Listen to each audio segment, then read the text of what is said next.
You like to scare yourself in the safe environment of a movie theater, right? Because you know it's not real, but yet, you get to go on this journey as if it might be.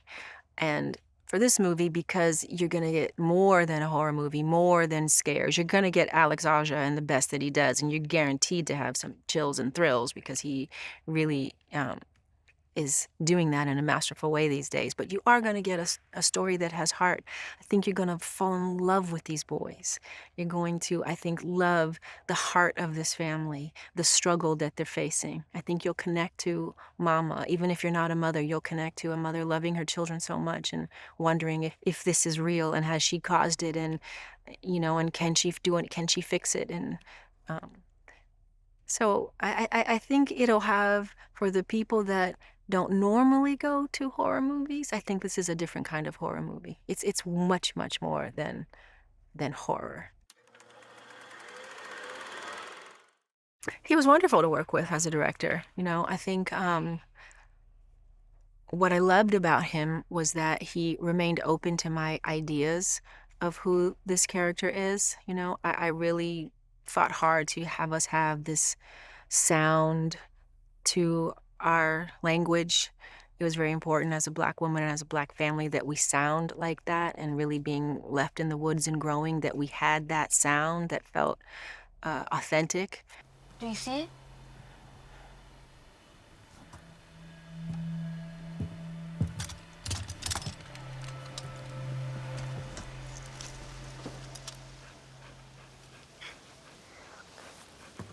Go get him, Carter.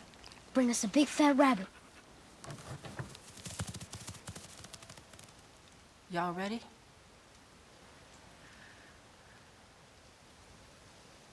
Never let go. Never let go.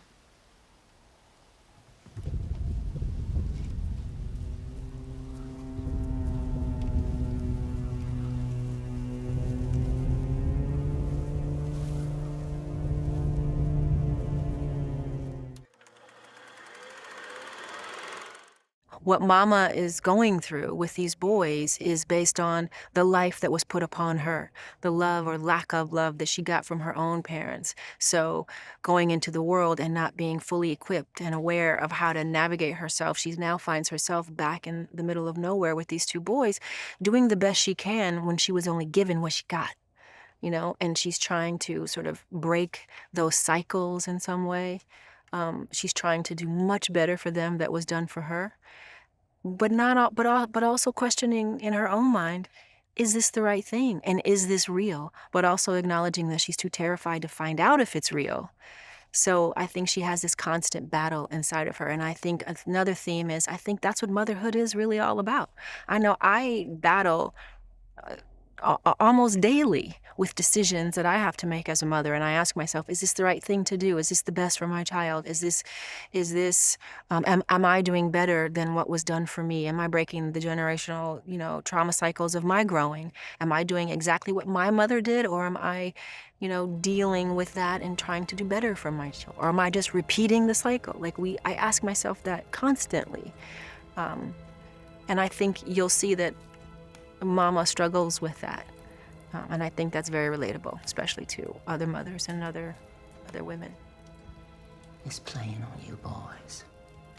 And when enough time goes by, you gon' forget it's even there. You're gonna let your guard down. And it's gonna hit you. It's void of real dialogue.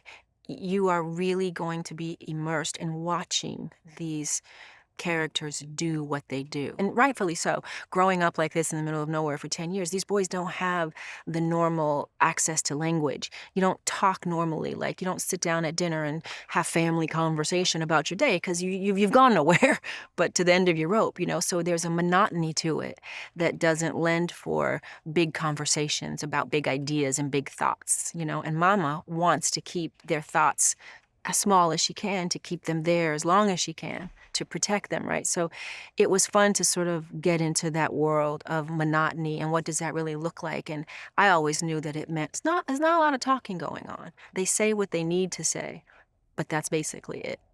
And the script definitely reflects that. She didn't bring anything with her, so they only had the wardrobe that the mom and her mother and father had hanging in the closet. So all of the clothes that I wear and the boys wear were a derivative of what was hanging in the closet. And so we tried as much as we could to stay true to that and just set with our costume designer, just set what those clothes would be, and then let's make outfits for everybody. And let's ask ourselves, how would mama mend their pants? How would she make, long pants for adults, smaller to fit them? Like, what were her baby clothes like? Like, what did she wrap them in? And, how many things are gone now because she's used them from 2, 3, 4, 5, 6, 7, 8, now that they're 10, like what's left? All of those conversations were had, and we tried to be as authentic as we could while keeping the boys safe.